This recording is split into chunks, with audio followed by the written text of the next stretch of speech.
dan juga atasnya kemana, ke bawahnya kemana, ini ada keterangan.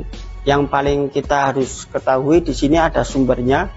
Sumber pertama silsilah Baqi Dalhar Watu Congol ya, yang ada di Muntilan. Yang kedua silsilah Kiai Nido Muhammad. Yang ketiga silsilah Kiai Adam Muhammad. Yang keempat silsilah Kiai Muntaha atau Raden Hadiwijaya. Yang kelima silsilah Raja-Raja Mataram. Yang keenam Al-Quran tulis tangan Kiai Haji Isa bin Taslim, 14 Juli 2023. Oke, jadi masih kemarin ya, masih 1 tahun kemarin, belum lama ini dipasang. Kita lihat silsilahnya, apakah beliau Mbah Yai Rafi'i ini sudah diba'alawikan atau belum. Pertama kita lihat dari keturunan Mbah Yai Rafi'i. Di sini ada Mbah Yai Dalhar yang paling bawah ya. Kita melihat dari pokok Mbah Yai Dalhar. Mbah Yai Dalhar Gunung Pring Watu Congol ini mempunyai ayah Kiai Abdurrahman di Gunung Pring juga. Terus mempunyai istri, dari istrinya Kiai Abdurrahman namanya Nyai Ruqayyah atau Nyai Abdurrahman di Pare. Jadi Mbah Yai Dalhar mempunyai ibu namanya Nyai Ruqayyah atau Nyai Abdurrahman. Nah, jadi jalur ibu Mbah Yai Dalhar ini akan sampai ke Mbah Yai Rafi'i yang makamnya yang sekarang ini kita kunjungi itu. Oke, kita lihat daripada silsilah Mbah Yai Rafi'i yang akan tersambung. Nyai Ruqayyah mempunyai ayah namanya Kiai Haji Taslim di Pare, wafat di Mekah. Atasnya Kiai Nido Muhammad di Pare. Jadi Kiai Taslim mempunyai ayah namanya Kiai Nido Muhammad. Kiai Nido Muhammad mempunyai ayah namanya Kiai Suratman atau Lurah Dongkol atau Kiai Doplak di Pare dan Komprengan, Ngabehan, Secang Magelang. Mungkin yang dimaksud Secang ini Secang di daerah Magelang ya. Oke, Kiai Suratman ini mempunyai ayah namanya Kiai Adam Muhammad di Surodadi, Bengkal. Kiai Adam Muhammad ini mempunyai ayah namanya Kiai Rofi atau Kiai Jasmani Ali di Gondosuli yang makamnya yang sekarang kita ini. Berarti Mbah Kiai Rafi'i ini akan menurunkan ke bawahnya sampai Nyai Ruqayyah, dan Nyai Ruqayyah meningkat dengan Kiai Abdurrahman mempunyai putra namanya Mbah Yai Dalhar. Lah, Mbah Yai Rafi'i ini kalau kita tarik ke atas lagi tadi ya, ini sampai Mbah Yai Rafi'i, ke atasnya Mbah Yai Limbung atau Kiai Abdullah atau Kiai Wong Sogati di Kelimbungan. Lah, ini Mbah Yai Limbung ya.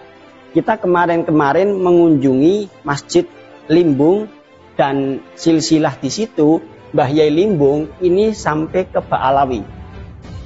Ya, jadi kalau kita kemarin itu menuju ke masjid, salah satu masjid peninggalan yang sangat tua ya, itu di situ ada silsilah, yang silsilah Mbah Yai Limbung itu sampai ke Ba'alawi, Ubaidillah, sampai ke para habaib kayak gitu.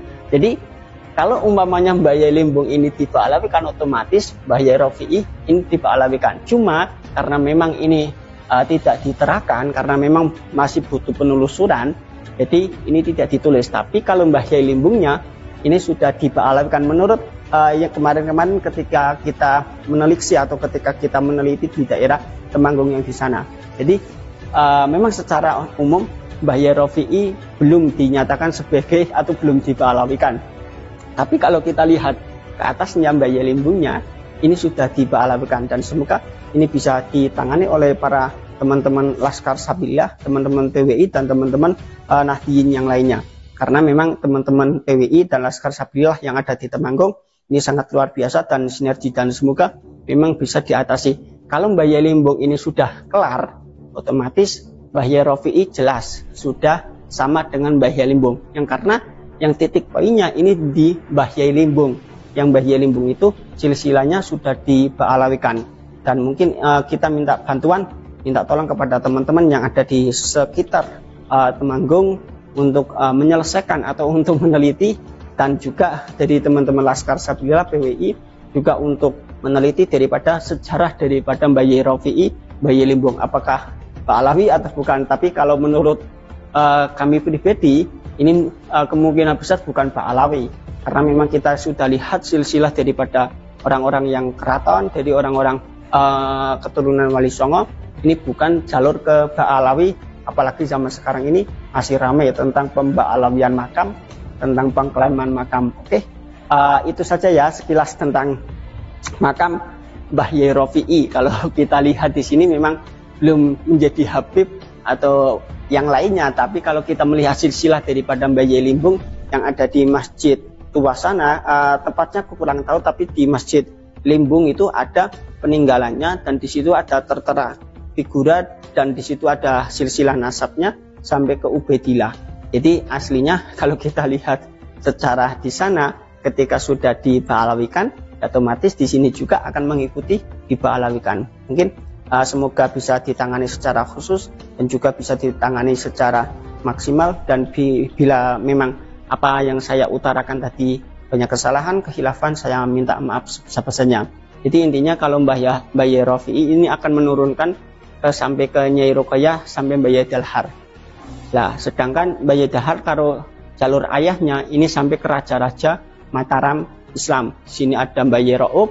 Mbah Yai Ra'ub punya ayah namanya Kason Tuko atau Raden Bagus Kemuning bin Amangkurat III, mempunyai ayah namanya Amangkurat II, Amangkurat I, mempunyai ayah namanya Nyokro Kusumo, mempunyai ayah namanya Nyokro Pati, mempunyai ayah namanya Sultan Agung, mempunyai ayah Prabu Senopati dan lain sebagainya sampai ke Brawijaya. Teman-teman kalau sudah sampai ke Amangkurat, mungkin ini sudah tahu semua ya silsilah daripada Amangkurat, karena memang terjaga dengan rapi oleh para duriyah, para keturunan yang ada di Keraton Yogyakarta dan di Keraton Solo dan di keraton-keraton yang lainnya, karena memang ini sangat terjaga.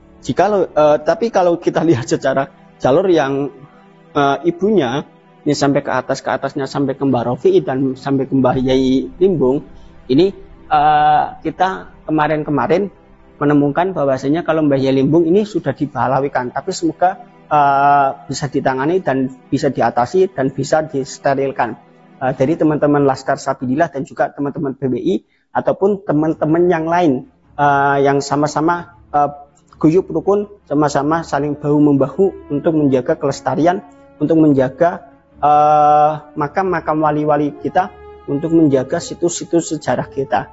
Mungkin itu saja dari saya. Banyak kesalahan, khilafan, saya cuma sekedar membaca.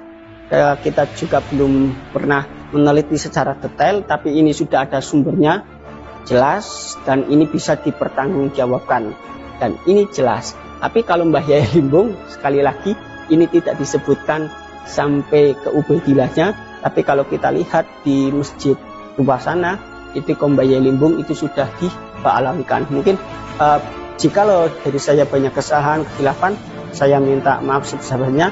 Teman-teman, jikalau dari keterangan saya tadi ada yang kurang tepat, kurang pas, bisa dikoreksi dan dikomen.